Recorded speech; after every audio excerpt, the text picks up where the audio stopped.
vamos a continuar con la primera mesa estudiantil. Nuevamente sean bienvenidos todos a este primer coloquio de filosofía subversiva. Gracias por su asistencia. Tenemos hoy con nosotros al compañero Alejandro Camacho González de la UNAM.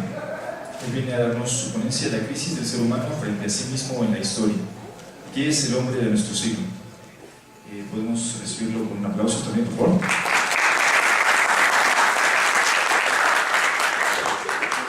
Sí, gracias. El presente tiene por objetivo reflexionar sobre el ser humano.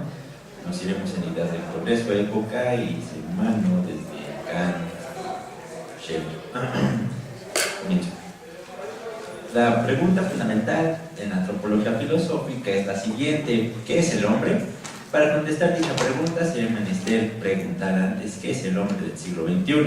No es posible asignar al hombre de nuestro siglo, no es posible pensar que el hombre de nuestro siglo piense necesariamente en una manera moral de vivir.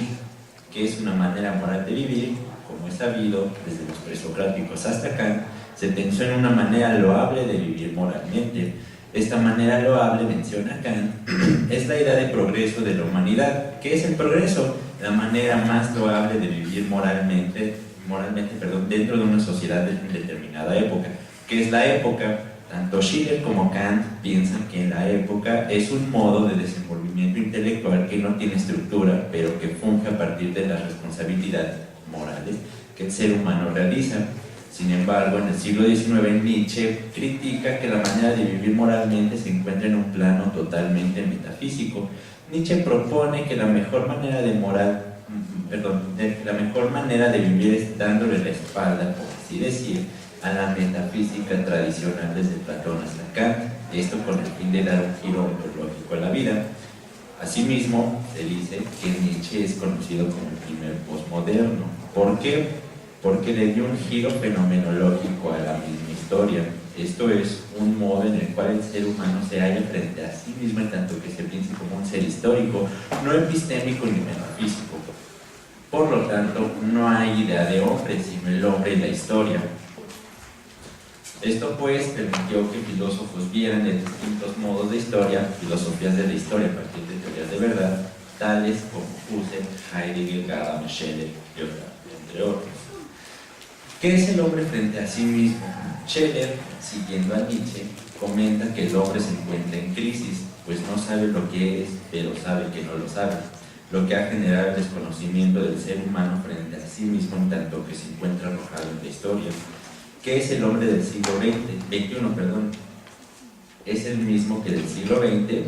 No, el hombre de nuestro siglo es la consecuencia de distintos contextos, circunstancias, modas y modos de vida del siglo XX. ¿Qué es pues el hombre del siglo XX? En palabras de la filósofa húngara Agnes Heller, el hombre es un simple azar, el hombre es contingencia. Heller pues comenta que el ser humano ha de encontrarse meramente arrojado en un simple azar. Este azar entonces es producto de las distintas circunstancias y contextos en las que se desenvuelve la existencia del ser humano. ¿Qué tipo de contextos y qué tipos de circunstancias son en las que se desenvuelve? Heller comenta lo siguiente: si se describe la condición humana como contingente, no se puede entender la contingencia como una característica que podría ser añadida o no a la condición humana sin cambiar su naturaleza de esencial. Esto lo dice en una filosofía de la historia en fragmentos, Herista. Con ello, intento decir que cada presente marcado por el desarrollo de la historia, llámese respuesta o acontecimiento, marcará cierta inestabilidad en lo que comúnmente se conoce como condición humana en el mismo ser humano. ¿Por qué? Porque el ser humano es responsable del modo en cómo intenta llevar a cabo su idea de progreso, responsable en la medida en que tanto su contexto personal y su contexto histórico se desenvuelvan en su existencia. No obstante, Heller también comenta que los accidentes propios son relaciones inesenciales a la vez que internas, mientras que las causas que suceden por casualidad son el resultado de relaciones externas y pueden ser tanto inesenciales como esenciales en el mismo libro. Esto entonces fortalece nuestro argumento en saber que el ser humano ha de ser responsable de sus actos en la medida en que la misma historia lo permita. No lo puede todo, no puede saberlo todo y tiene un lugar inestable, aparentemente fijo en el cosmos. ¿Cuál es ese lugar? La decisión de cada ser humano a partir de ser arrojado tanto en la historia como en el mundo. Yo decido estar leyendo esta ponencia debido a que esta universidad me lo permite.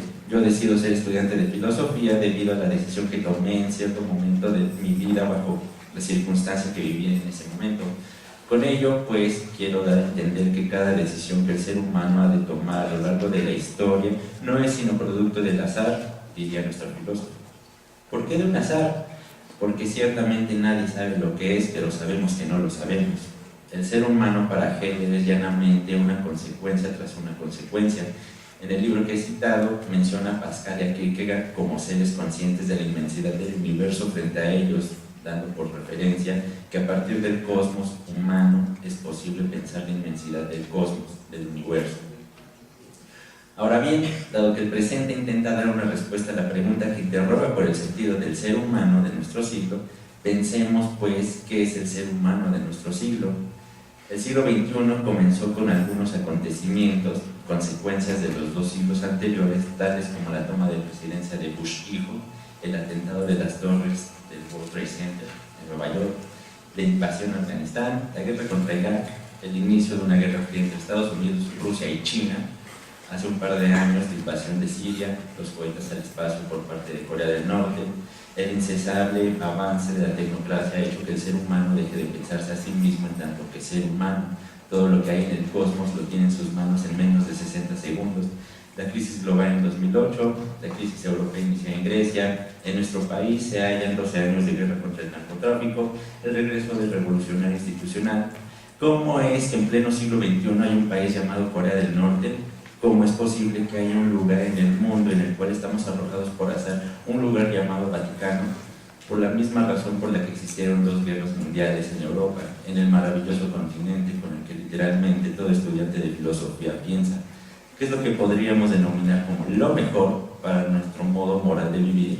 Podríamos decir que en el pleno siglo XXI existe un modo moral de vivir, y si lo hay, ¿cómo sabemos que es el mejor? ¿Qué es la filosofía de nuestro siglo? Como el presente pretende ser un trabajo de ética o de filosofía de la historia, nos enfocaremos en antropología filosófica. Aquí estoy dando mi propuesta para resolver estas preguntas. La antropología filosófica surge con Max Scheler a partir de que pensara junto con Husserl que la filosofía se encuentra en crisis. Es por ello que entiendo por antropología filosófica como lo entiende Scheler, la disciplina de la filosofía que se encarga de criticar, estudiar y analizar detalladamente al ser humano desde la perspectiva fenomenológica, metafísica, ontológica y ética. Esto con la empresa de comprender desde un punto de vista un tanto distante qué es la historia para el mismo autor. Así pues, en el sentido fenomenológico se ha entendida la fenomenología como la disciplina que busca las esencias de las cosas inminentes al sujeto. La antropología filosófica busca dar una esencia y una estructura del ser humano. Esta perspectiva vista desde Scheler se conecta con la fenomenología de Edmund Husserl, quien estableció que hay una crisis en la filosofía, por lo que su tarea es dar sentido al mundo, es decir, el sujeto tiene que corresponderse con el objeto y viceversa.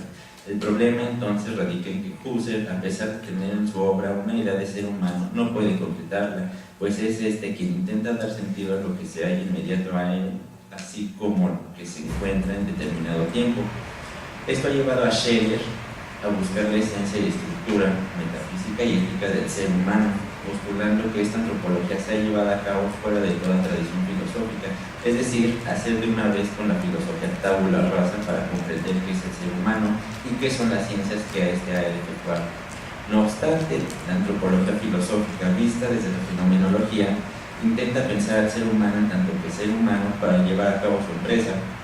Para llevarla a cabo es menester servirse de la ontología, entendida como el estudio del ser con objeto, y de la metafísica, entendida como el estudio del ser sin objeto. Se sirve de la primera porque, al igual que la fenomenología, intenta darle un lugar al ser humano, pero de un modo particular, entendiendo por particular uno o varios sentidos exclusivos del ser humano dentro del cosmos.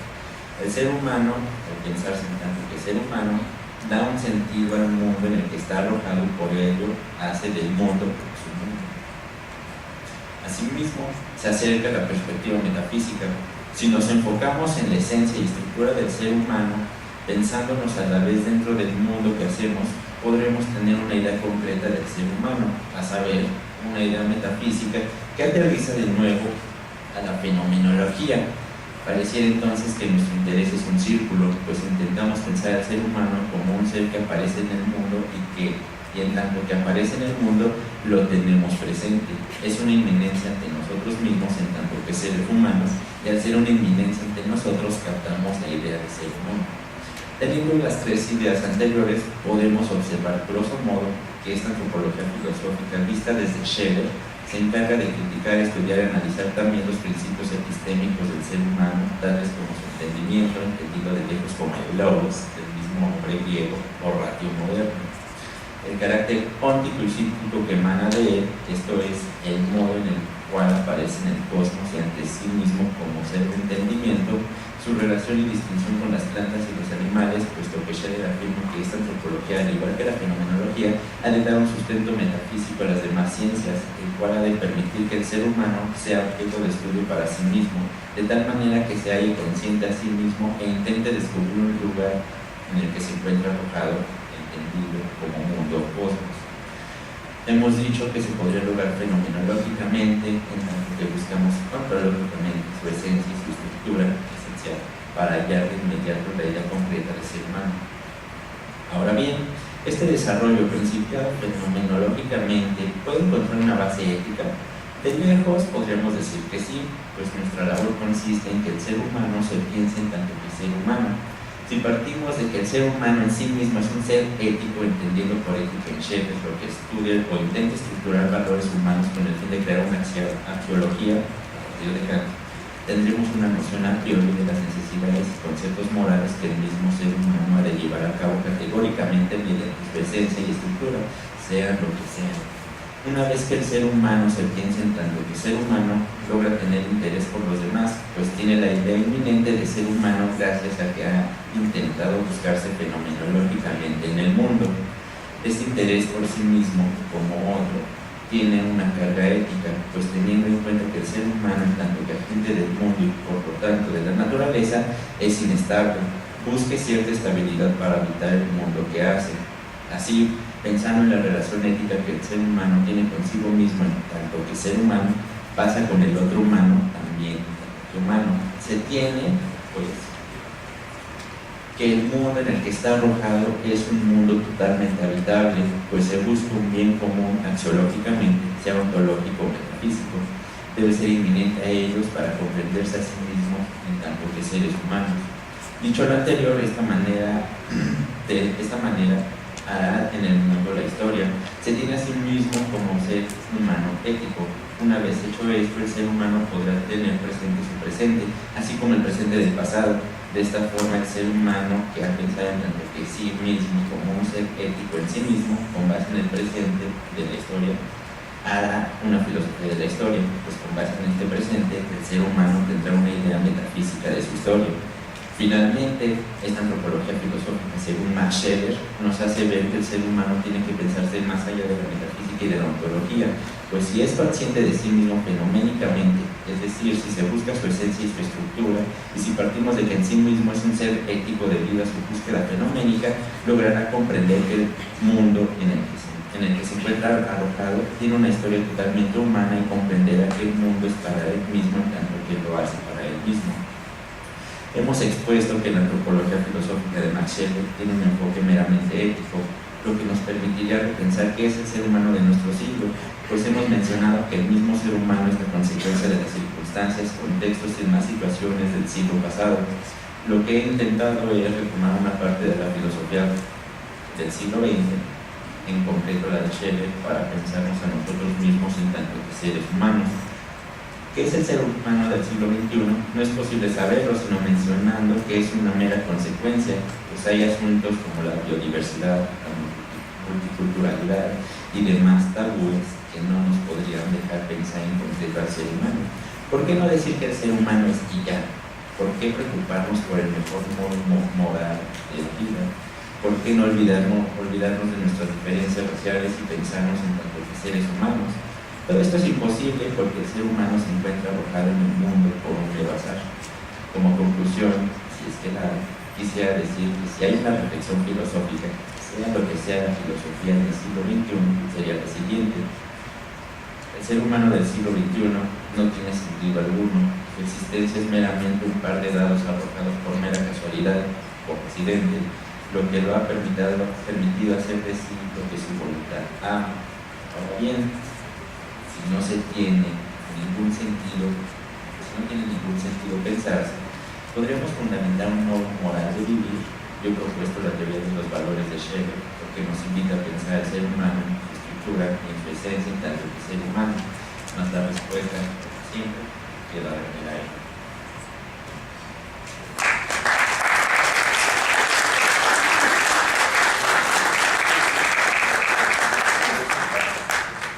Muchas gracias, Alejandro, por tu ponencia.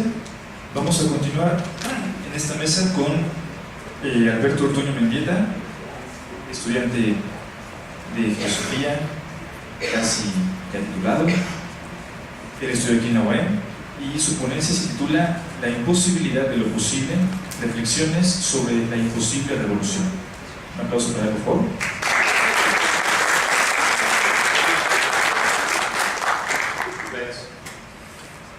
Bueno, comienzo para no extenderme mucho. En la actualidad es común preguntarse sobre la posibilidad de la alternativa revolucionaria ante los hechos casi inverosímiles que se desarrollan en la moderna sociedad neoliberal capitalista. Es más común aún que la respuesta a la interrogante sea negativa, y posiblemente habría suficientes argumentos para sostener que una revolución es casi impensable y por demás imposible. Para comenzar, podríamos sostener que son dos posturas las que establecen la imposibilidad de la alternativa revolucionaria. Por un lado, encontramos la negativa que se fundamenta sobre la falsa opinión de que no es necesaria una revolución, ya que la sociedad puede y debe mantenerse tal y como ésta se desarrolla. Por otro lado, tal vez esta sea la negación que aparentemente más fundamento real y empírico tiene. Se argumenta que la sociedad neoliberal capitalista ha logrado por fin eliminar toda contradicción que tenga como finalidad la alternativa revolucionaria. Sobre la primera negación no hay mucho que decir.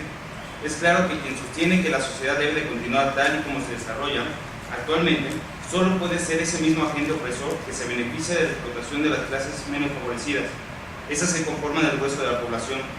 Solo el capitalista burgués que se apropia de la fuerza de trabajo de la clase explotada podría sentirse tan cómodo como para no necesitar que en la sociedad se genere un verdadero cambio cualitativo. Aquel que no posea los medios de producción y que no obstante se pronuncie por la continuidad del sistema de explotación es producto de la segunda negativa. Centraré estas reflexiones en la segunda postura. No es que la postura del agente opresor de los medios de producción sea relevante para poder dilucidar una alternativa a la barbarie a la que hemos sido sometidos gracias a los beneficios del capital, sino porque es de llamar la atención que la segunda postura, que asume que toda contradicción del capital ha sido superada y por ende establece la imposibilidad de algún cambio, es sostenida por aquellos que, sin darse cuenta, son víctimas del capital. Acerca de la segunda postura, es necesario establecer que, en apariencia, el neoliberal capitalismo ha absorbido las negaciones intrínsecas a él mismo. Bien se podría considerar que la máxima contradicción, la clase trabajadora, ha dejado de ser un peligro al sistema establecido. Sin embargo, considero que lo anterior no es necesariamente verdadero, pues la idea de un capitalismo relajado, moderado, que permita los suficientes beneficios para las clases explotadas, no elimina la posibilidad revolucionaria. A lo mucho, solo retrasaría las condiciones propicias para su surgimiento. La principal hipótesis que niega la alternativa revolucionaria es la idea de que la sociedad neoliberal capitalista posibilita la conformidad de las minorías explotadas. Tomaré por ejemplo principal la idea del autoempleo como gran pilar de las nuevas políticas empresariales, lo que conocemos como los nuevos emprendedores.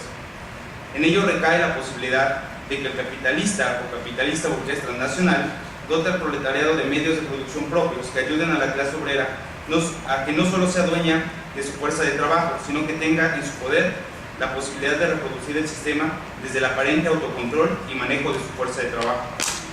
Antes de continuar, deseo explicar cómo es que de manera teórica se ha sostenido que la contradicción principal que posibilita el devenir de la historia dentro del materialismo histórico ha desaparecido.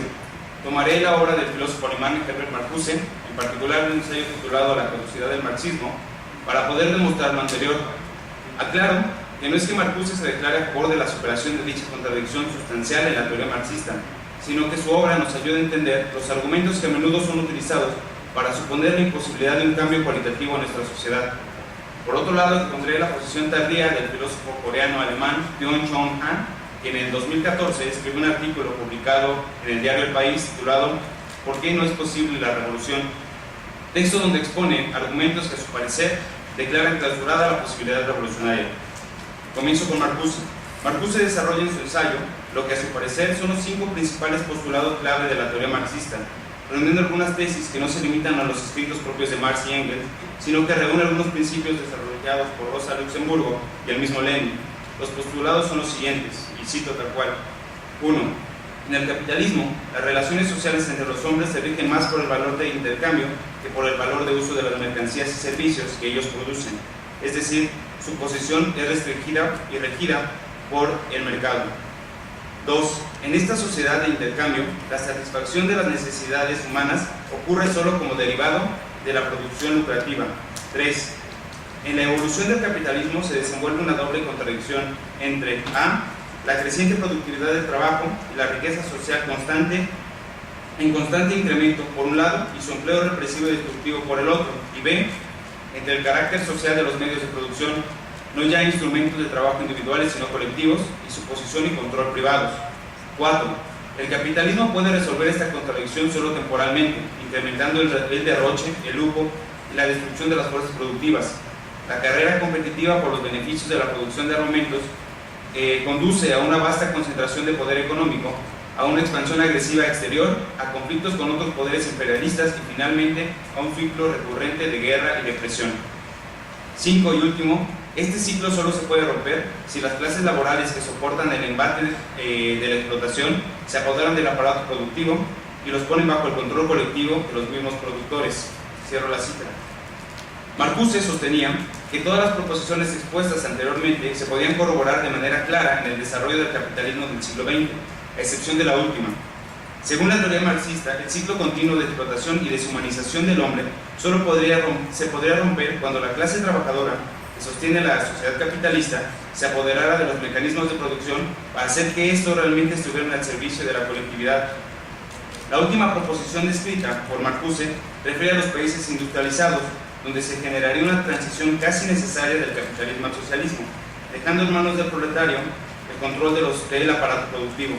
Sin embargo, Marcuse asegura que las clases laborales de los países industrializados están muy lejos de representar un potencial revolucionario que posibilite esa transición.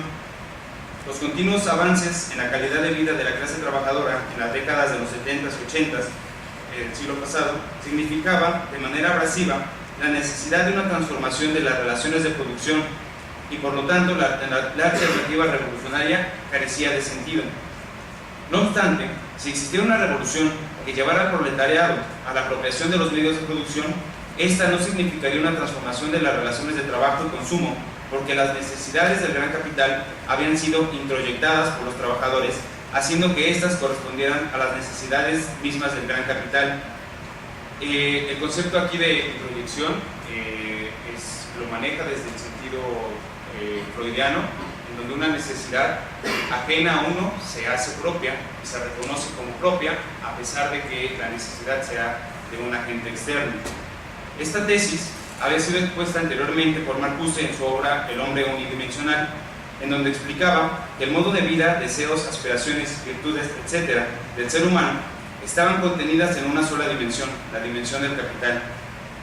Estos antecedentes supondrían como tal la imposibilidad de la alternativa revolucionaria, pues bien el potencial revolucionario estaba desapareciendo, o si la revolución llegara a desarrollarse, no representaría un cambio cualitativo en la explotación que seguía existiendo pese a la aparente comodidad y asimilación del sistema mismo.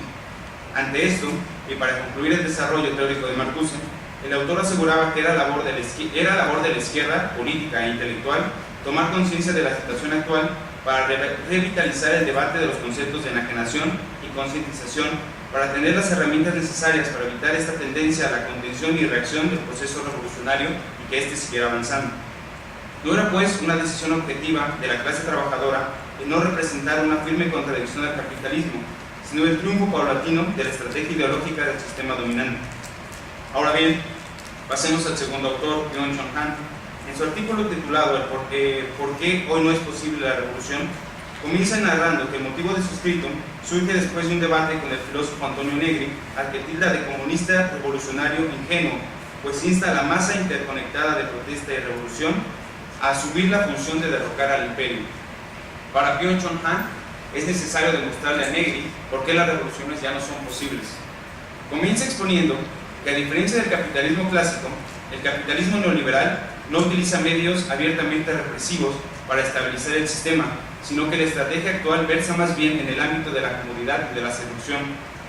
En palabras de Byung-Chul Han, y cito, el poder estabilizador del sistema ya no es represor, sino seductor, es decir, cautivador. Cierro la cita. En este sentido, el control del sistema es menos evidente, porque la resistencia misma desaparece. La lucha de clases se convierte en una lucha interna consigo mismo, lo que se traduce en la renuncia máxima de la dicotomía de la teoría marxista. Argumenta que la particular influencia del modelo neoliberal y eficiencia en esto es que no funciona a través de la prohibición, sino del deleite y la posibilidad de satisfacción. De esta manera, el individuo no es consciente de la dominación a la que es sometido. Cito a Byung-Chul Han, dice: es importante distinguir entre el poder que impone y el que estabiliza. El poder estabilizador adquiere hoy una forma smart y así se hace invisible e inatacable. El sujeto sometido no es ni siquiera consciente de su sometimiento, se cree libre. Esta técnica de dominación neutraliza la resistencia de una forma muy efectiva. La dominación que somete y ataca a la libertad no es estable. Por ello, el régimen neoliberal es tan estable. Se inmuniza contra toda resistencia porque hace uso de la libertad en lugar de someterla. Cierro la cita. El uso de la libertad como baluarte del modelo neoliberal es efectivo, pues el sujeto no busca liberarse, sino que intenta explotar esa libertad que el sistema le provee. Es necesario hacer hincapié en que la cuestión de la libertad se traduce en la libertad de obtención de mercancías o beneficios que el mismo sistema de producción genera. Para Byung-Chul Han, dentro de la lógica de la mercantilización, también entra la idea misma del comunismo. Este aspecto es la plenitud del capitalismo, ofrecer al comunismo como una mercancía más de consumo, y cuando el comunismo es una mercancía del capitalismo, entonces hemos llegado al fin de la revolución. Una vez expuestas estas dos posturas, es necesario desarrollar lo que se propuso en un principio, a saber, demostrar que pese a los argumentos desarrollados, la posibilidad revolucionaria está siempre presente. En primer lugar, Marcuse no presenta en su ensayo una declaración consumada de la imposibilidad de la revolución y cambio cualitativo de la sociedad, sino una crítica a la labor de las izquierdas políticas e intelectuales, instándolas a asumir una función catalizadora entre el proletariado y las estrategias ideológicas del gran capital, pues era claro que estas estrategias estaban siendo efectivas. La vigencia de la teoría marxista era evidente, pero como toda teoría, requería una actualización a las condiciones históricas reales que se presentaban a finales del siglo XX. Conceptos como el de enajenación requerían un análisis y reformulación pertinentes que ayudaran a entender los nuevos fenómenos sociales que se estaban presentando. El mismo Marcuse realiza un aporte interesante al concepto mismo de enajenación, definiéndolo como enajenación objetiva, que era el tipo de enajenación no consciente del individuo. Esto significaba que la enajenación no desaparecía, sino que se hacía menos evidente, casi imperceptible, y que abarcaba toda la población que se identificaba con los nuevos beneficios del capital, incluyéndose a él mismo, Marcuse, dentro de esta masa enajenada. Por otra parte, el desarrollo expuesto por Byung-Chul Han es muy parecido al expuesto por Marcuse en los años 70, al menos en lo correspondiente al envolvimiento del sujeto a las necesidades del capital.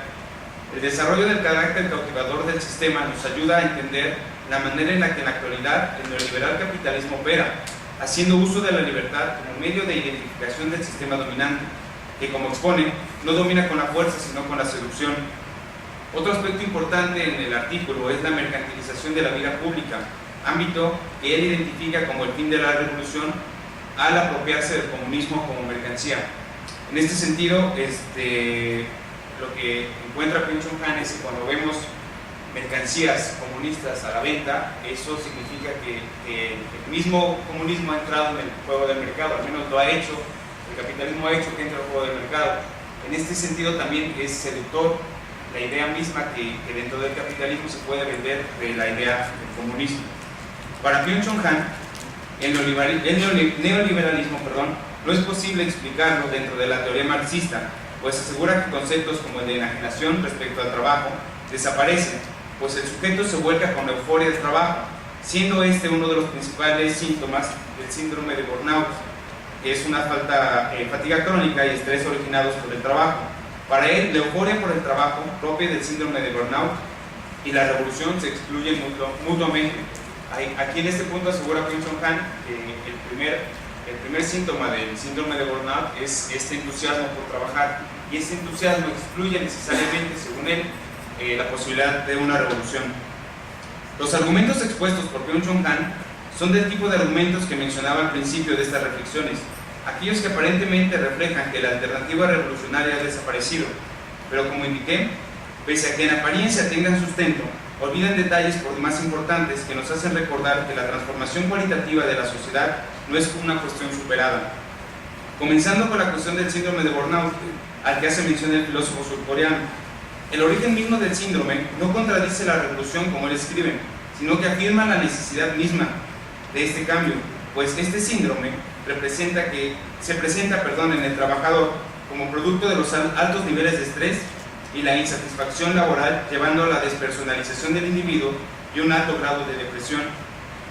Teniendo en cuenta los modelos actuales en cuestión laboral, tomando como ejemplo, claro, la idea del autoempleo, que en estrategias de mercado entendemos como los emprendedores, es claro que lo que se le vende al individuo es la idea de que él mismo puede ser su propio jefe sin estar sometido a los designios de explotación de alguien más.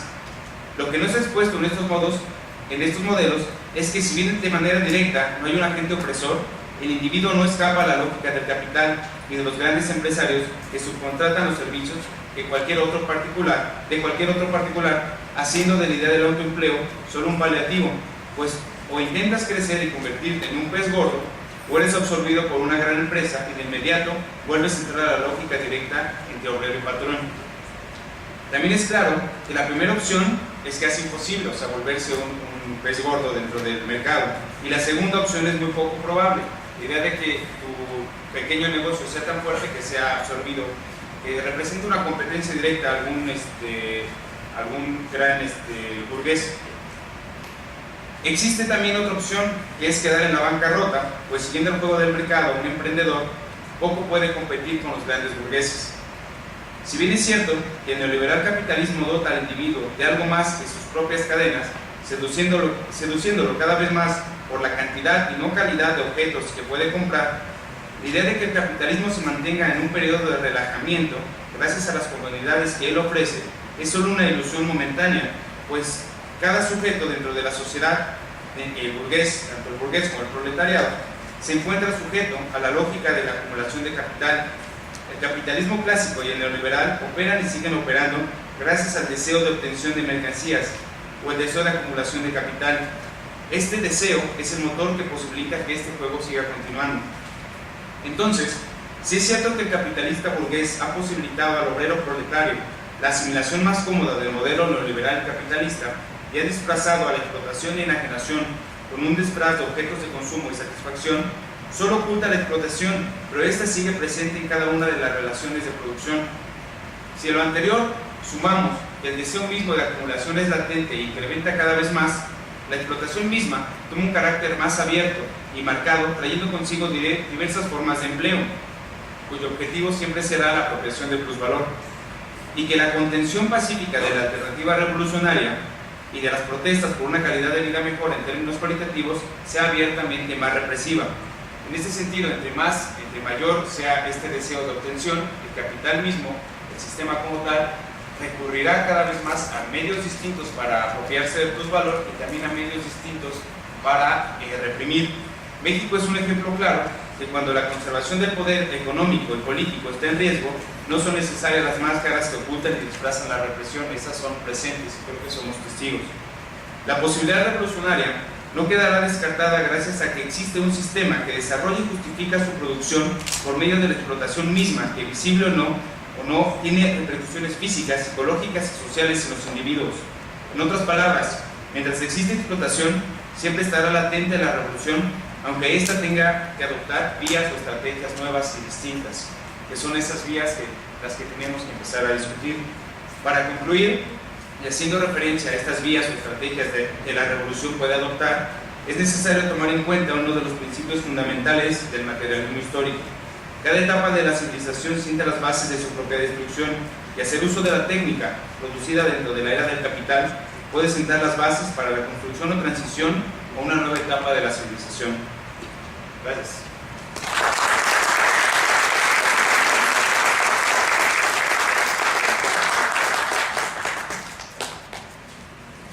Muchas gracias, Alberto Ortuño. Vamos a continuar con esta mesa. En el programa va a haber un pequeño cambio. Vamos a continuar con el licenciado Dexter Martin. Es también egresado de la Facultad de Humanidades de aquí de la UAM. Él nos trae una ponencia titulada El Museo Profanado. Un aplauso para el licenciado, por favor. Sí.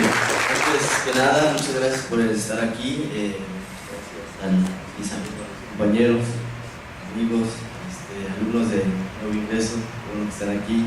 Este trabajo que presento es una síntesis, una parte de un trabajo más extenso, ¿no?, que ha llevado ya un tiempo, un proyecto de investigación, fruto de discusiones con compañeros, ¿no?, por ahí Juan Ángel, Luis Armando, Beto Monroy, con profesores como el maestro Arliet, que aquí está, Rodrigo Bazán.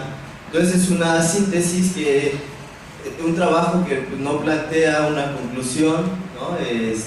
Y bueno, no pretendo dar una introducción extratextual, ¿no? Voy a permitir que el texto pues, intente confundirlos un poquito, entonces a ver qué les parece, ¿no? Entonces, para no perder tiempo, comienzo con la lectura.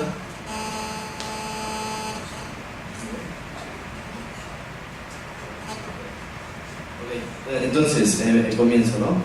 Adolfo Sánchez Vázquez apunta en un texto en las conferencias reunidas, en unas conferencias reunidas por él, de la estética de la recepción a la estética de la participación, una tríada constituida por el sujeto productor, el producto u obra y el receptor.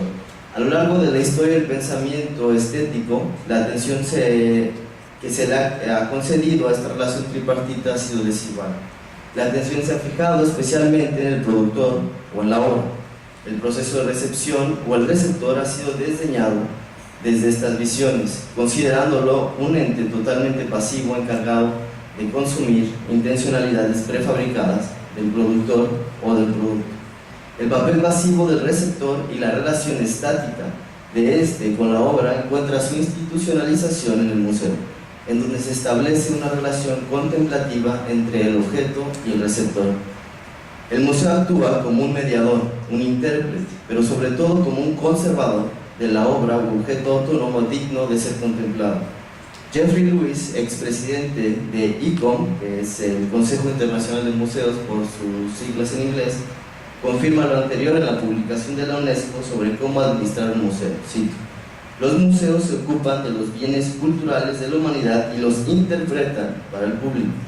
Estos bienes no tienen nada de ordinario.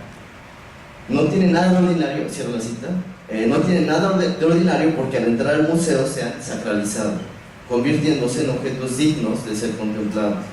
Y todo objeto sagrado necesita ser interpretado por una autoridad para una correcta interpretación del espectador, salvaguardado de una recepción o interpretación que pase por alto la relación establecida por la autoridad entre el objeto y el receptor.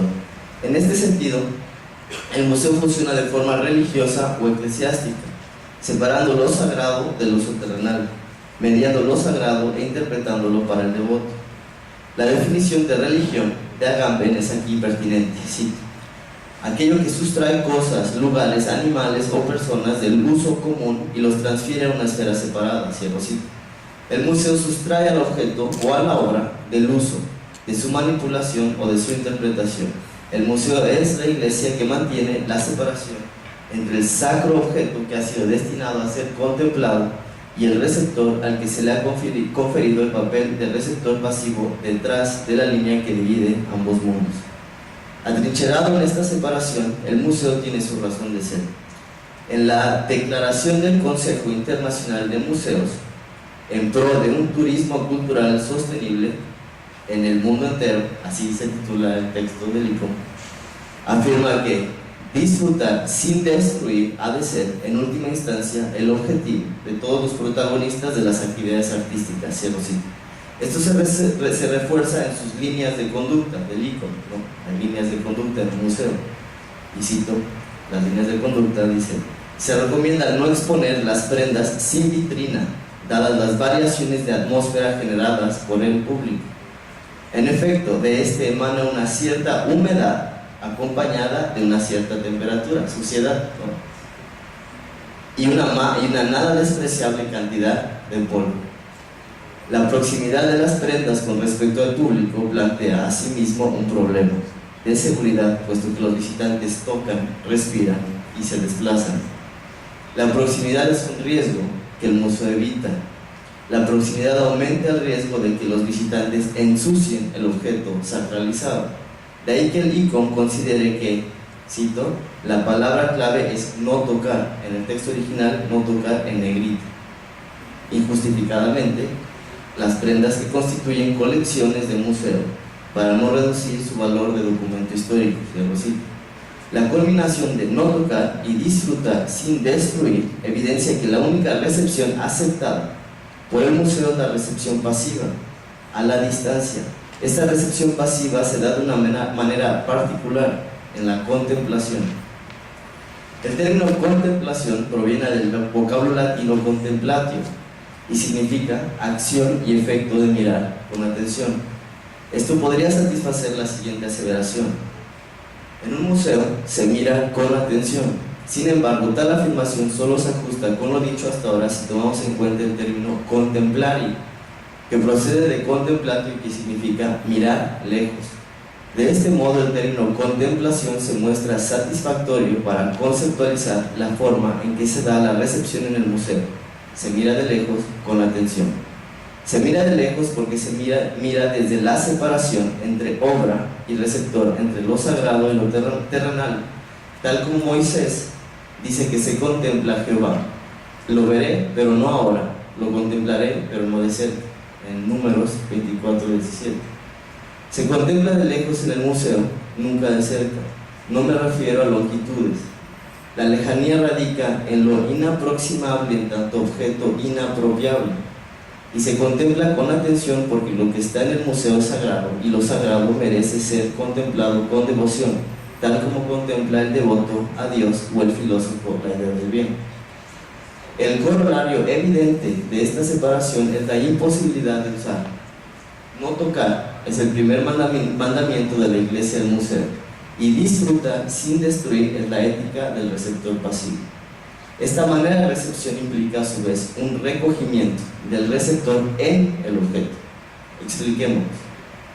El recogimiento implica una devoción en el objeto, tal como Santa Teresa de Jesús afirma cuando explica la oración contemplativa. Cito: llámese recogimiento porque recoge el alma todas las potencias y se entra dentro de sí con su Dios. El recogimiento es un estarse con lo divino, inalterable.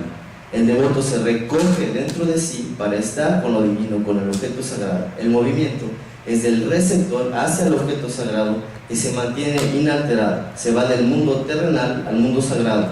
El que se mueve, el que se altera, en todo caso, es el devoto, no lo sagrado que es contemplado.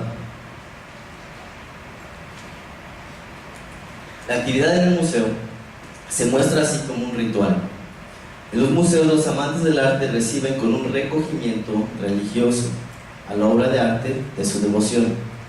De ahí que Hegel afirme que el arte bello ha surgido en la iglesia, de la cual el museo ha tomado su hábito ritualístico. Hegel mismo ahonda en esta cuestión. Cito. Dice Hegel: estamos acostumbrados a venerar las obras de arte como objetos divinos y a orar ante ellos. La impresión que dan es del tipo meditativo, y lo que conmueve en nosotros requiere someterse a un criterio más elevado. Ahora bien, contrario al recogimiento, el uso participa del movimiento opuesto. El objeto sagrado es traído al mundo terrenal de la manipulación. No hay recogimiento porque el uso implica lo contrario, la dispersión, dice Benjamin, ¿sí? Dispersión y recogimiento se contraponen hasta tal punto que permiten la fórmula siguiente: quien se recoge ante una obra de arte se sumerge en ella. Por el contrario, la masa dispersa sumerge en sí misma a la obra artística.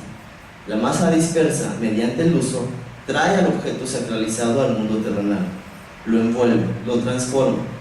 En este punto la separación museística queda cancelada.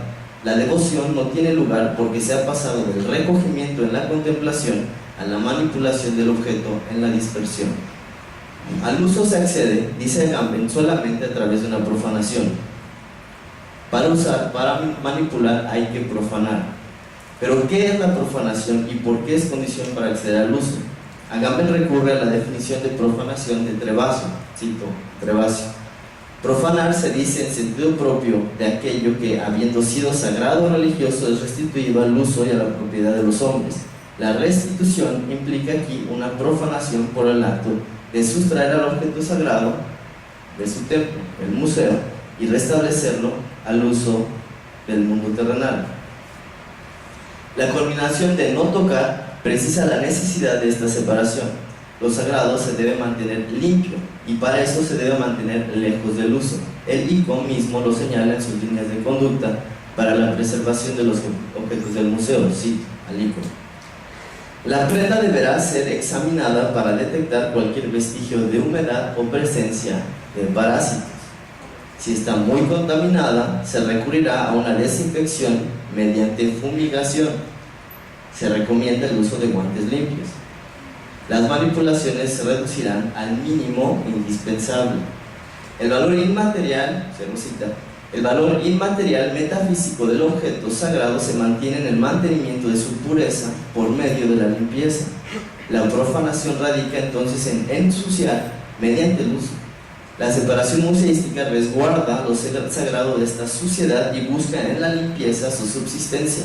Es una exigencia divina mantener esta separación, tal como Jehová conminó a Aarón para poder discernir entre lo santo y lo profano, y entre lo inmundo y lo limpio.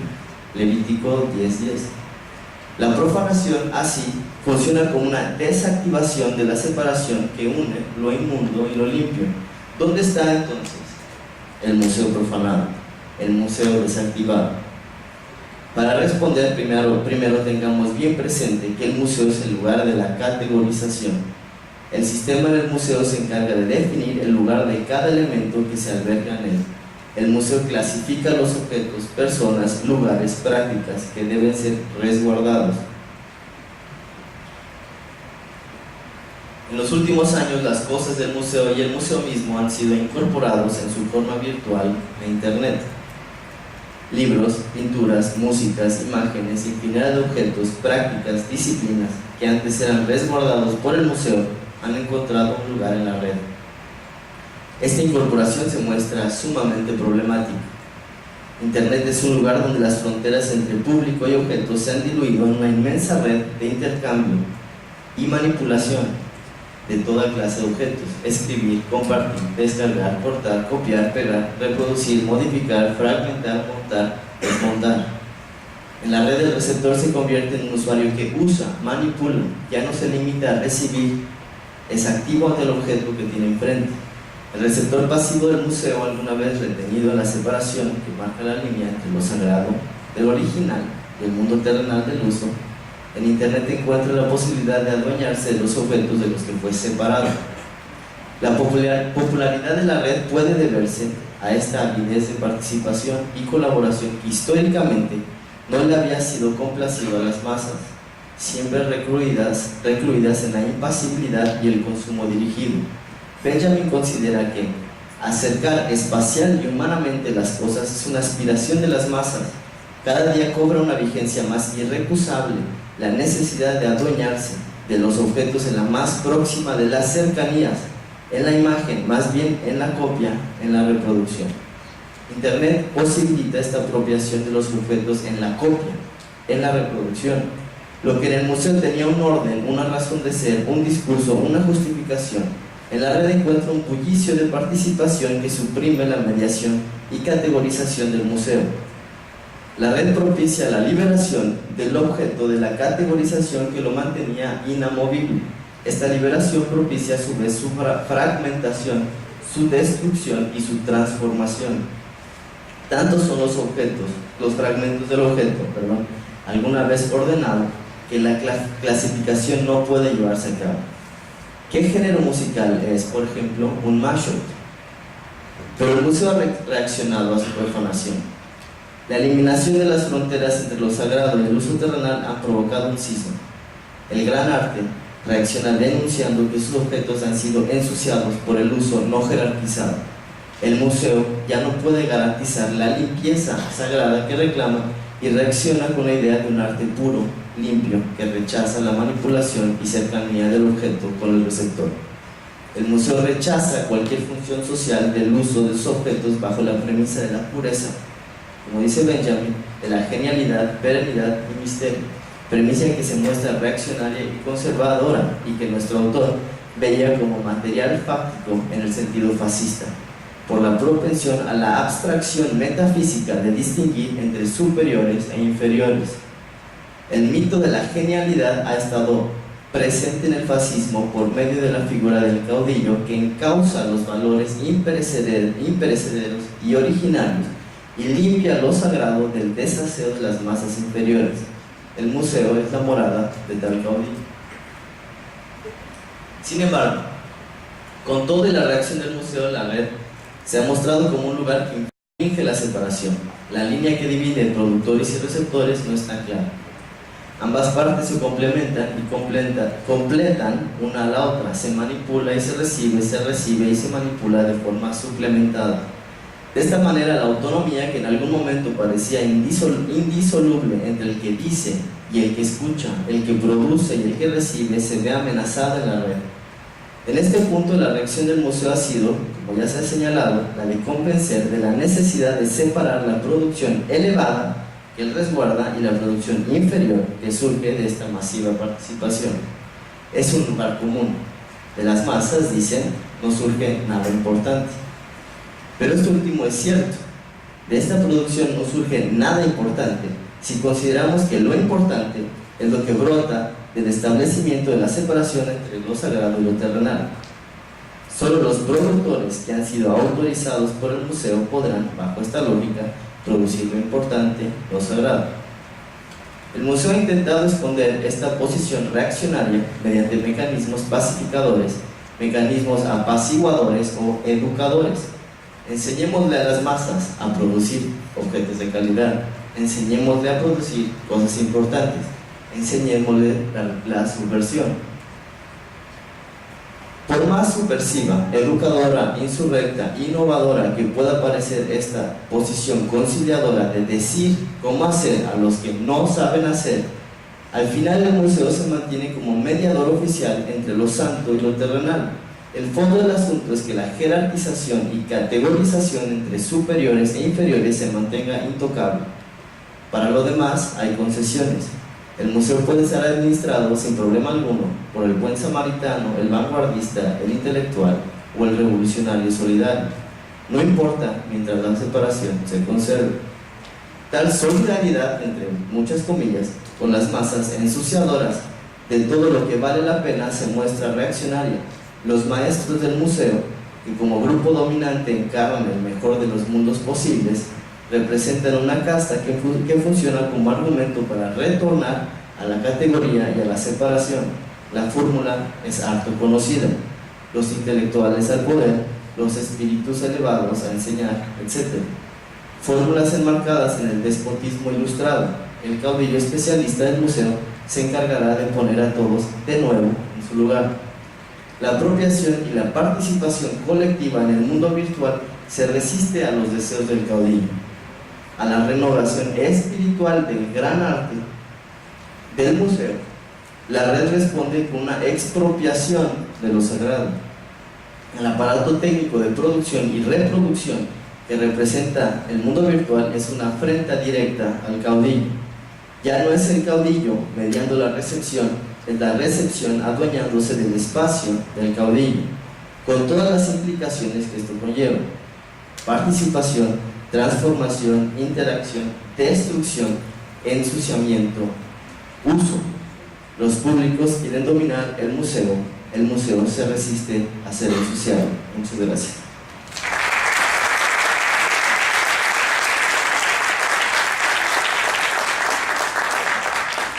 Muchas gracias al licenciado Dexter Martin por su conferencia. Vamos a continuar nuevamente con la dinámica de comentarios y preguntas. Ahora creo que tenemos un poco más tiempo, entonces adelante, tenemos aquí al señor y hacemos igual, ¿no? Primero todas las preguntas y ya luego los ponentes van contestando. Entonces, gracias. Bueno, tengo una pregunta para cada uno de los ponentes. No es en el orden que expusieron, pero pues por sus nombres. Y todas las ponencias me parecieron interesantes. Por ejemplo, preguntarle a Alberto, pero ya desde tu reflexión, porque a mí me gustó cómo planteaste el título de forma muy dialéctica, ¿no?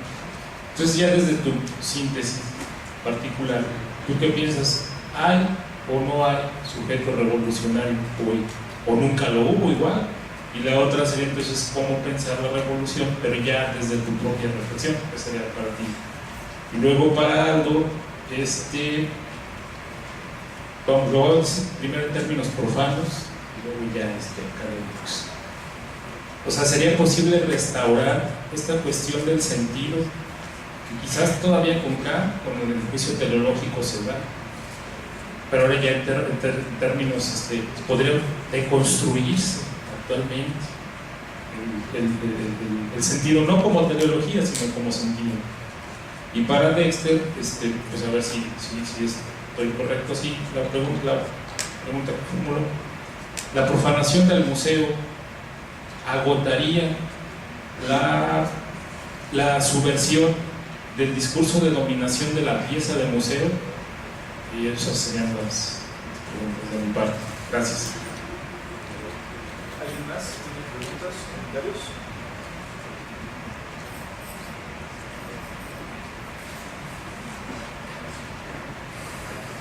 Bueno, felicidades a los tres por unas ponencias muy buenas. La pregunta es concretamente para Alberto, porque ha habido algo que me ha llamado poderosamente la atención y creo que no lo he terminado de entender, que es el tema de la mercantilización del comunismo. Entonces, pregunta o dos preguntas directas, ¿no? ¿Te refieres simplemente a algo parecido a vender camisetas de Che Guevara? O cuando has hablado de la mercantilización de la vida pública, no sé si podrías profundizar un poco en esa cuestión. Gracias. ¿Alguien más? ¿Comentarios o preguntas? ¿La doctora?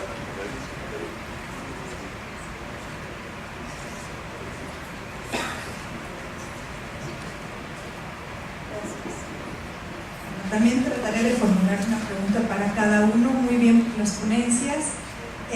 Para la primera ponencia, se habla de qué es el hombre para sí mismo y se habla de un hombre que está en crisis, de un hombre sin sentido y un hombre que puede encontrarlo. Pero, ¿en quiénes estamos pensando? ¿Quiénes serían estos hombres sin sentidos? Quiero pensar que es un discurso posmoderno, o si hay alguien que pueda vivir de esta manera individualmente o social. Estamos pensando en una sociedad.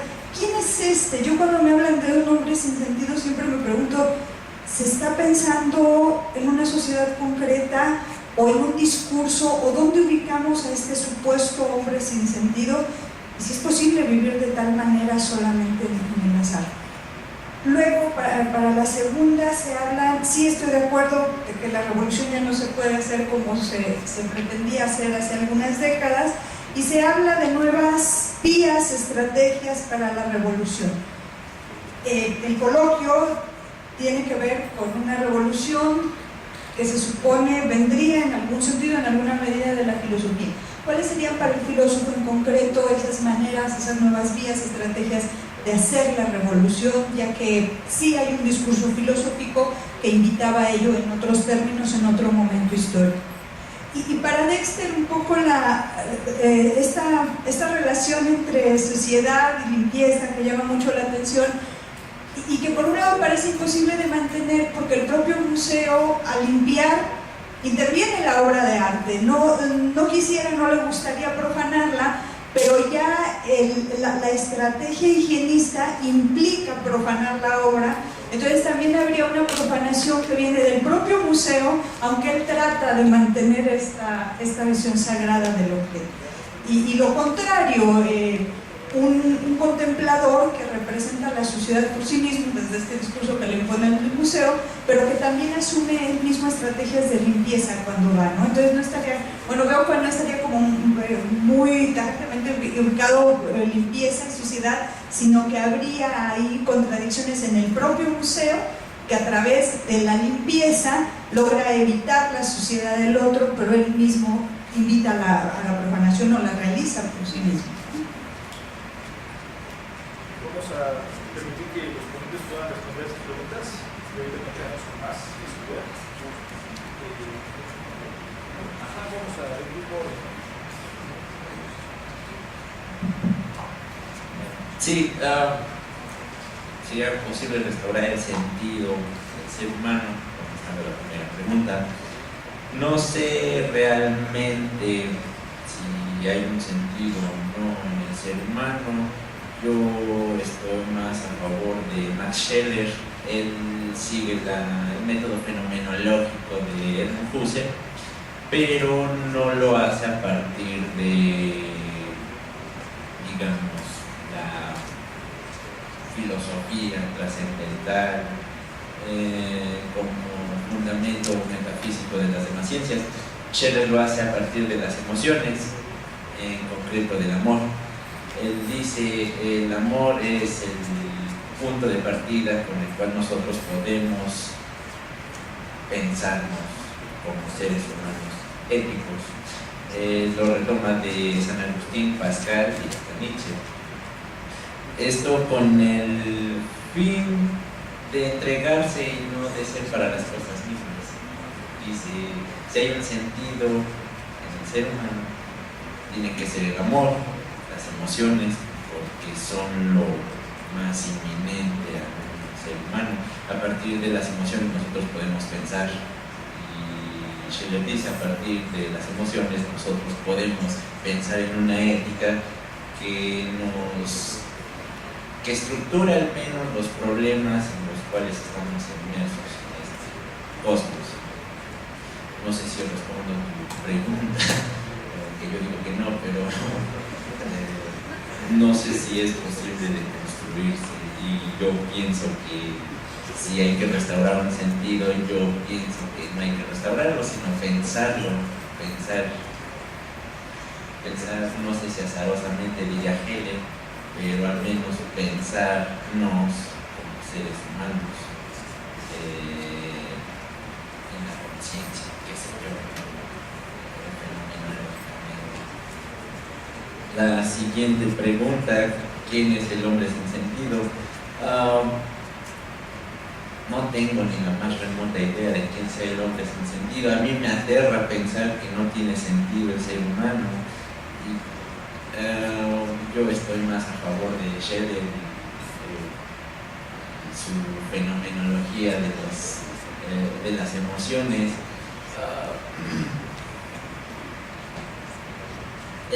Creo que él piensa que el hombre de su época,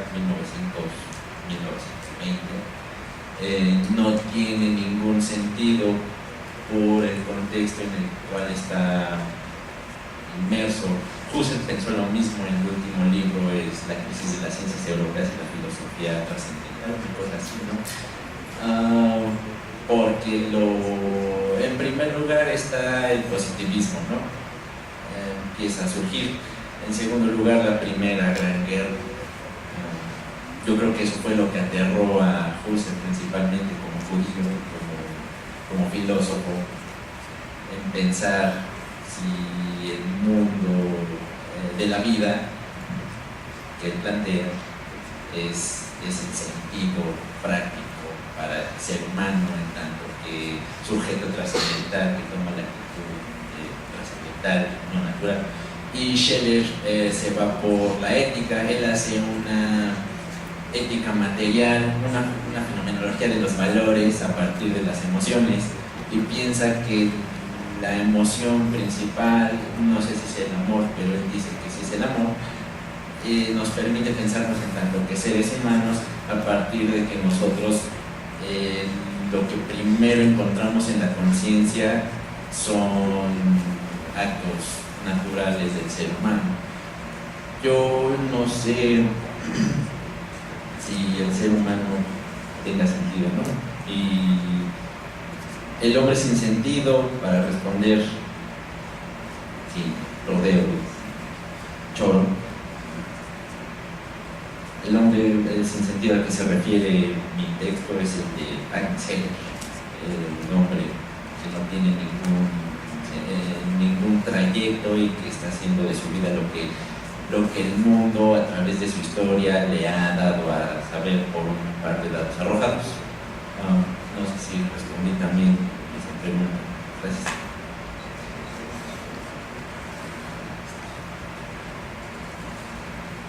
Bueno, respondiendo a la primera cuestión del sujeto revolucionario, si ha existido y si en la actualidad existe un sujeto revolucionario, yo creo que sí ha existido. De hecho, en función de la dialéctica materialista o el materialismo histórico, estos sujetos revolucionarios están presentes, ¿no? Ya lo decía en función de Marx, el burgués ha sido un sujeto revolucionario. La cuestión es que este sujeto revolucionario se va transformando, ¿no? En algún momento lo ejemplificó el burgués, pero después lo que se espera, digamos, es que ese sujeto revolucionario sea aquel proletario, ¿no? La cuestión es, ¿existe actualmente ese sujeto revolucionario? Yo creo que sí existe. Yo creo que sí existe el sujeto revolucionario, y solo que la manifestación de puede variar, ¿no? Digamos que estamos muy acostumbrados a una idea de un sujeto revolucionario que a veces es difícil criticarla, ¿no? Y pensar que hay otras. Pero si pensamos, por ejemplo, en términos estrictamente marxistas, podríamos decir que en sí mismo el proletario, a pesar de su enajenación o a pesar de todo, de lo que como se establece en esta cuestión, es un sujeto revolucionario, al menos como potencial revolucionario. Hacía la distinción Althusser en función de las cuestiones ideológicas y en parte de la corriente marxista, la distinción entre instinto de clase y conciencia de clase, ¿no? El instinto de clase es latente, porque mientras la explotación está ahí, el instinto está. La cuestión es hacer que ese instinto se transforme en conciencia de clase. Entonces, en ese sentido, yo creo que sí, la cuestión sería pensar, y eso en función de la siguiente, ¿no? Cómo pensar la revolución, y también respondiendo un poco la cuestión de las vías de la revolución. ¿Cómo pensar? En función de una reflexión propia, yo podría decir que un factor importante para las vías o pensar la revolución es la apropiación de la técnica, ¿no? Sigue siendo en función de la teoría marxista y muy bien, no sé, pensando en lo que decía Dexter, apropiarse en el caso del museo y de la obra, apropiarse de la cosa, ensuciarla, destruirla, modificarla, también es apropiarse, o también implica apropiarse del hacer, ¿no? O sea, una cuestión importante sería esta, las vías para hacer la revolución, digo, pues ojalá yo las tuviera, pero lo importante aquí es empezar a discutir, o al menos que la cuestión misma de la revolución, una sola, y que no puede ser otra, se puede discutir, ¿no? La cuestión es, y lo que trato de plantear en lo que les presenté, es, no estamos en un momento en el cual podemos estar discutiendo, creo yo, si es posible o no es posible la revolución, ¿no?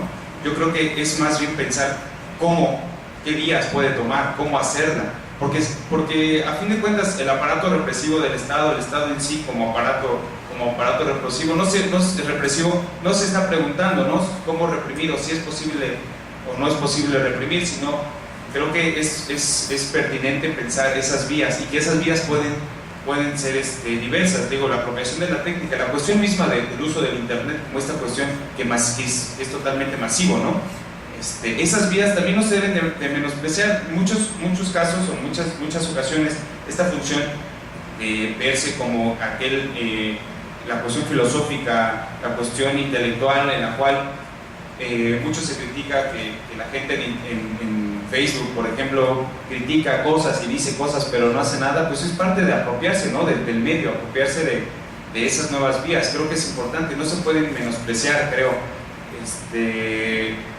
y nosotros creer que no son vías posibles, ¿no? Decía, en función de esta de la conciencia y el instinto de clase, decía Althusser que lo más complicado, dice, es muy complicado ser un filósofo marxista o pensar el marxismo desde un punto de vista filosófico, porque algo que no tiene el filósofo es instinto de clase. Él pensaba que un intelectual, un filósofo en sí mismo es un burgués. Creo que tiene razón. Estamos bastante aburguesados y es más complicado nosotros en ese sentido desatarnos de ese pensamiento burgués, ¿no? En función de la pregunta de Ares, la cuestión de la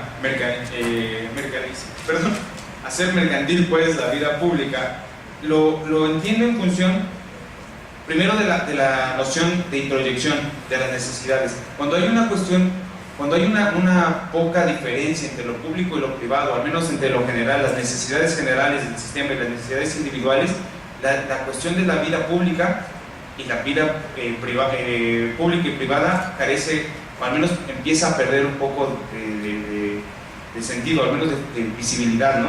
En la cuestión esta de la introyección de las necesidades, lo que se hace es mercantilizar todo, y ese todo también es la cuestión privada. Yo creo que un ejemplo es esta tendencia no actual, sino ya tiene un ratito, de los reality shows, ¿no? Lo que tratan de hacer es mostrar, se supone, algo privado, hacerlo público. En ese sentido creo que también podría tener alguna referencia. Y en función de la cuestión del comunismo, ¿cómo se da esto en el comunismo?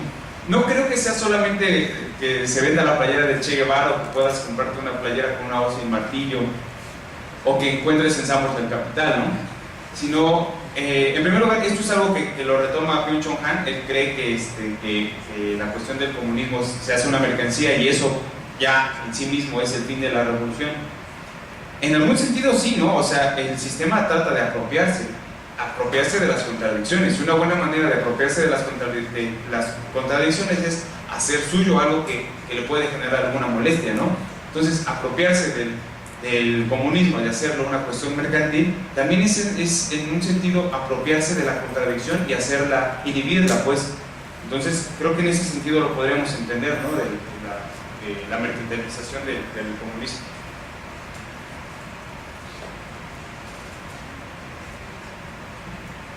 Bueno, pues la primera pregunta del compañero: profanación del museo agota el discurso de dominación de la pieza del museo. Al menos lo que planteo es que sí, si la profanación se lleva a cabo, restituye precisamente al libre uso del mundo terrenal o de los hombres, algo que ha sido separado precisamente en el museo, sacralizado, sacado de su posibilidad de manipulación, y en el momento en el que se saca ese objeto, ¿no?, y se ensucia, prácticamente se destruye, porque se destruye no solo fragmentariamente sino discursivamente. En ese momento veo yo una posibilidad de una subversión de esta línea divisoria, ¿no? Ahora, uniendo esto con la pregunta de la doctora Elizabeth,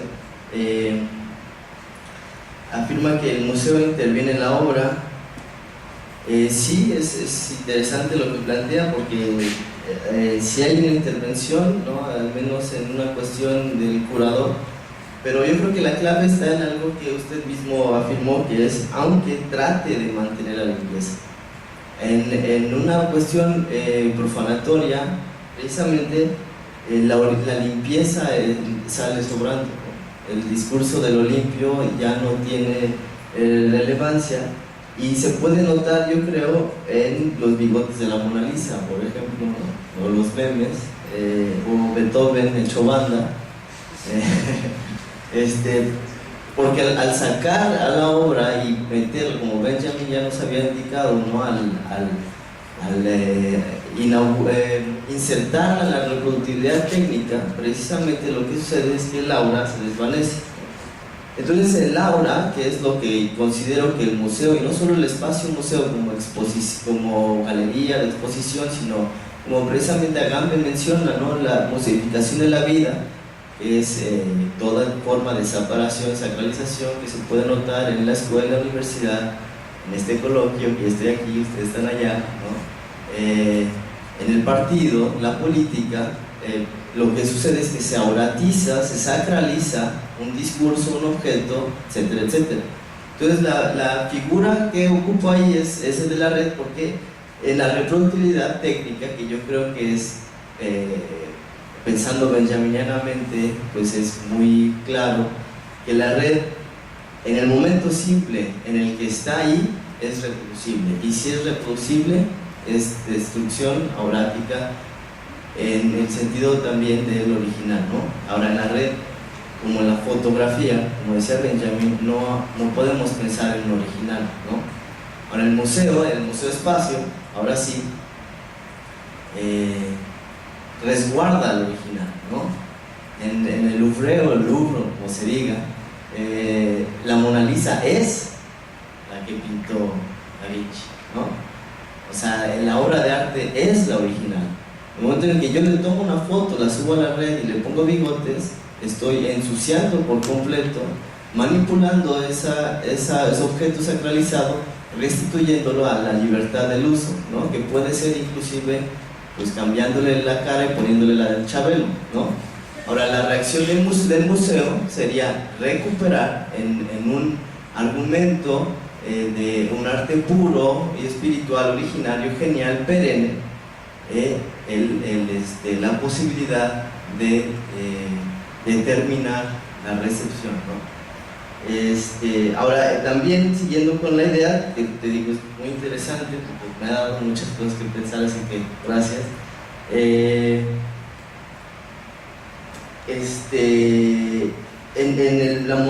La manipulación es el mínimo posible en el museo, y en la red parece ser que es el máximo posible, ¿no? Por eso de repente el meme es la exageración completa, ¿no?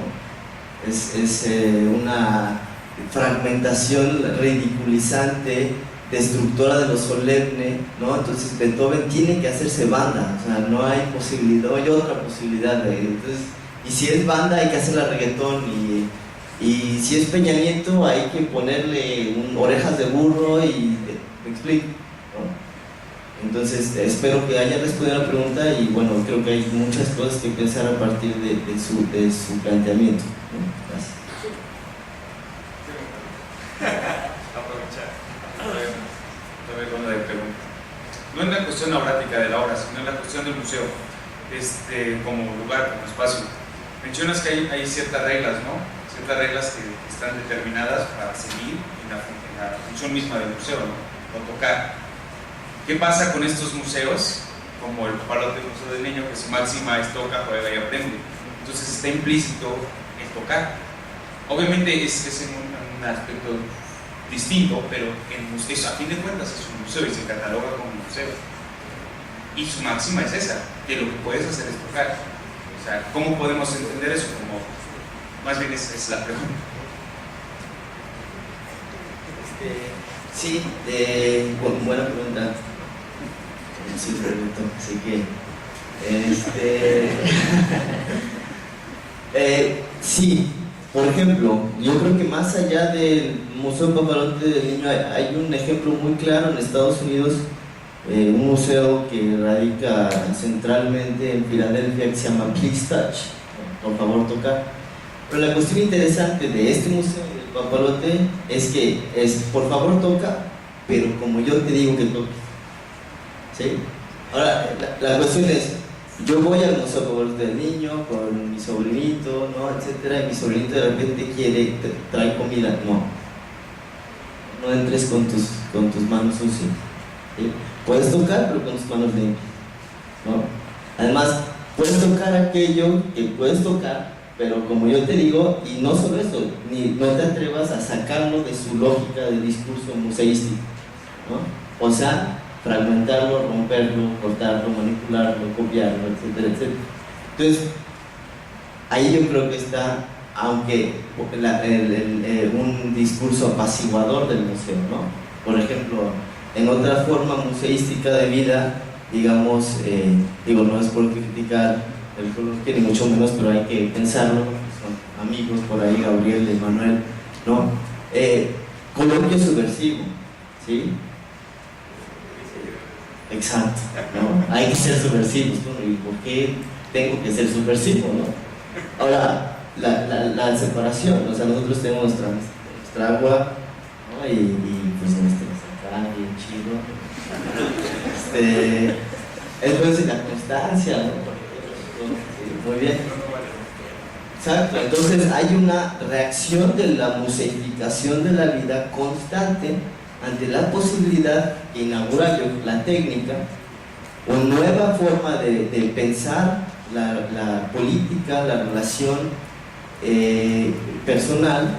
Hay una reacción del museo de decir no, sí pero no, o sea, por favor toca, pero como yo digo.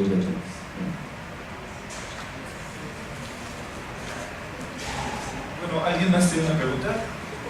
Por ahí Jonathan. Sí, adelante, por favor. Bueno, sí, primero que nada quiero felicitar a los ponentes, sus ponencias todos muy bien, y no tengo una pregunta, sino un comentario directamente para Alberto. Tu ponencia me gustó mucho, me parece muy pertinente la comparación que haces o el debate que planteas entre Chong Byung-han y Herbert Marcuse, y a mí me escoció mucho cuando empezaste a hablar de la mercantilización y la interconexión de la necesidad, porque precisamente en un texto Horkheimer y Adorno también ya lo habían visto, pero de una manera diferente. Estoy hablando de la dialéctica de la ilustración, justamente del capítulo de la industria cultural. Sí, precisamente la industria cultural intenta totalizar, intenta apropiarse de todo, hasta de la contradicción, para llegar hasta todos los sectores sociales. La pertinencia y la responsabilidad que a nosotros nos toca como intelectuales de izquierda, podríamos decir, sería esa: apropiarnos de los medios técnicos y hacer que esta industria cultural genere un nuevo sistema de aparatos, no aparatos represivos como lo pensaba Althusser, ideológicos, sino un nuevo sistema de aparatos que ayude a la emancipación. Y sin embargo, la reflexión de Chong Byung-han pienso que es un efecto de esto que sucedió después de la caída del muro en el 89, ¿no? Los ideólogos del fin de las ideologías. Pero ¿qué es lo que sucedió? O sea, el fin de las ideologías se transformó meramente en otra ideología más. No podemos ver un fin de las ideologías en realidad, sino que la ideología, como lo menciona Althusser precisamente en Aparatos ideológicos del Estado, los aparatos ideológicos solamente según el momento histórico en que se vive cambian de lugar, ¿no? En la Edad Media la dualidad que se vivía era familia e iglesia. En la modernidad, ¿qué es lo que vivimos ahora? Escuela, familia. Así, precisamente. A mí me gustó mucho, la verdad, y eso es algo también que yo voy a manejar en la ponencia, y quiero felicitarte, de verdad.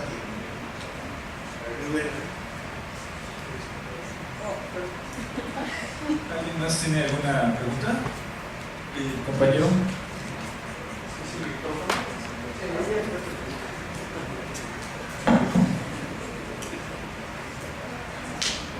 Pues gracias por esta que es coloquia. Muchas gracias por esto, además que fue hecho por alumnos. Quisiera comentar algo muy puntual, parafrasear algo que dijo Zizek o Zizek, ¿no? Zizek dice que antes, nosotros no, porque ya no nos tocó, ustedes tampoco, pero antes los civiles, por así decirlo, estaban pensando en el futuro de su país, estaban pensando en el futuro capitalista, en el futuro comunista que iba a ser, Pero ahora, dice Zizek, que es más fácil pensar en el fin del mundo. Es más fácil pensar que un terremoto, que un tsunami, que un meteoro, qué sé yo, que una plaga destruya el mundo, que pensar en un cambio radical del sistema capitalista. Ya no estamos pensando en esos cambios, ya es más fácil pensar en el fin del mundo.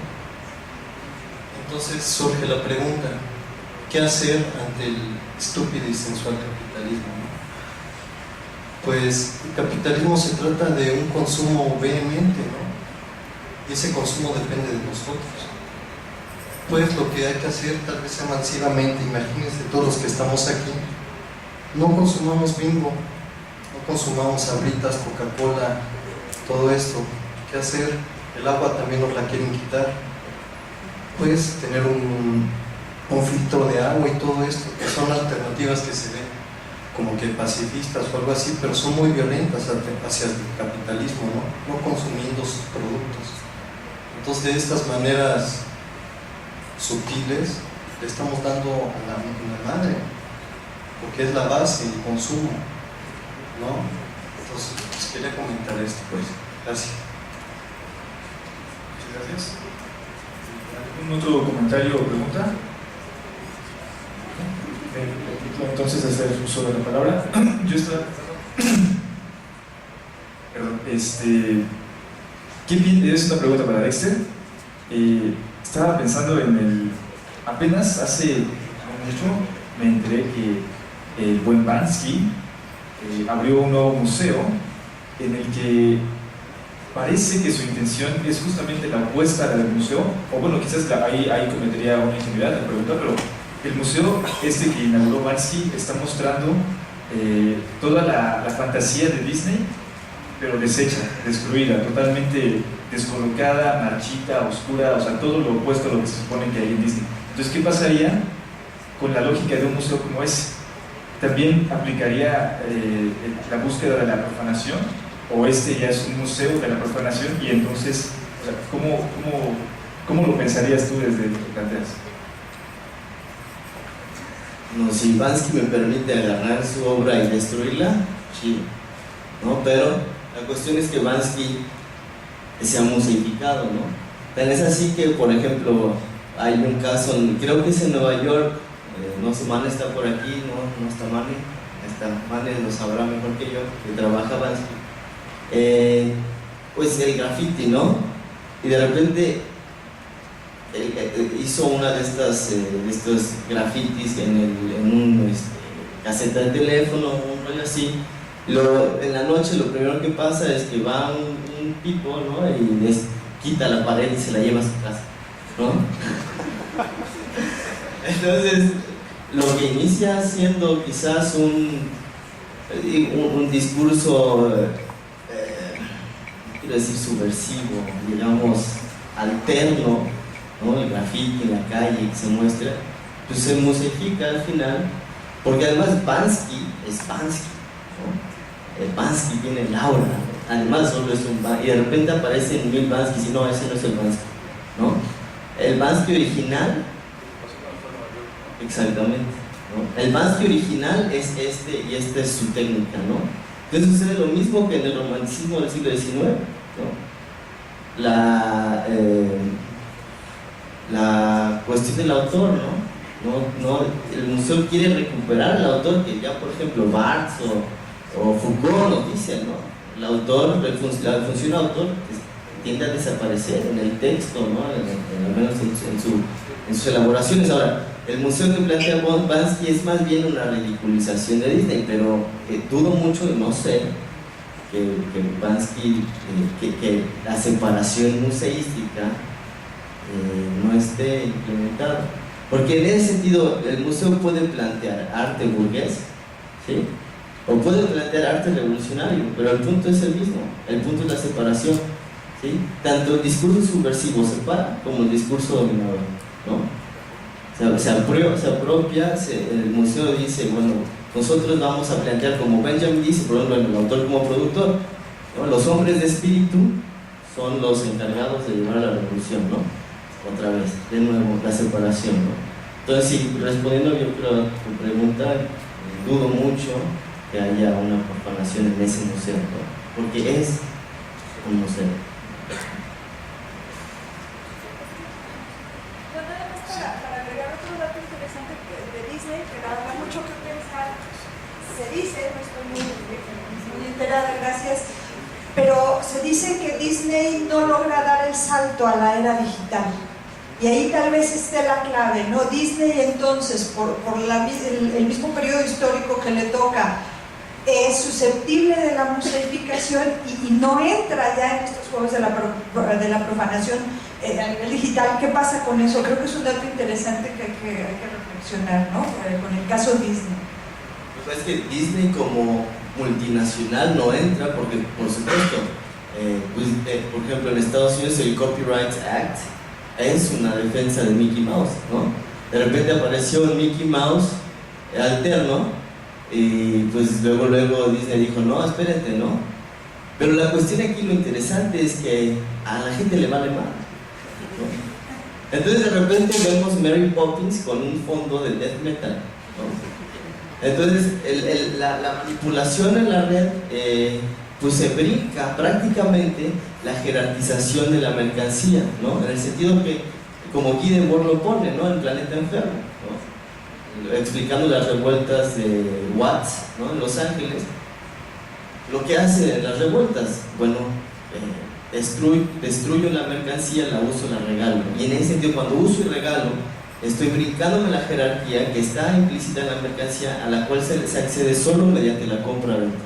O sea, cuando yo no pago el objeto, o sea, cuando yo no compro el DVD original, me brinco la jerarquización de la mercancía, la someto a libre uso y entonces le doy paso del valor de cambio al valor de uso, pensando como Marx, ¿no?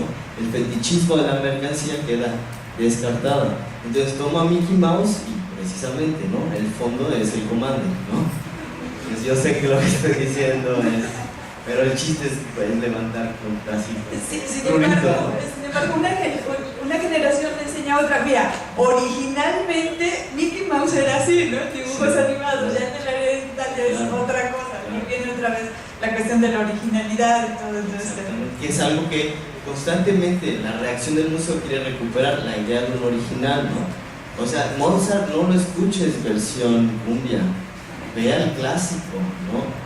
Lo cual en la era digital, pues, precisamente hay como una especie de profanación, al menos considero, los derechos de autor, la propiedad intelectual, la reacción del derecho mismo hacia la descarga digital. No me dio tiempo de incluirlo, pero lo menciono rápidamente, ¿no? Spotify y Napster, ¿no? Napster inaugura una descarga ilegal, ¿sí? Entonces la reacción del museo o de la industria musical es, bueno, a ver, estás brincándote la jerarquía de la mercancía y la fetichización, el fetiche, ¿no? Entonces, ¿qué provoca? Años después, por fin les entró en la cabeza a la industria musical decir, bueno, Spotify, ¿no? Y Spotify de repente lo que sucede es que ningún contenido es descargable, entonces se remuseifica el acceso a la música en cuanto a que es una biblioteca en la cual el libro no se raya, no se copia, no se manipula.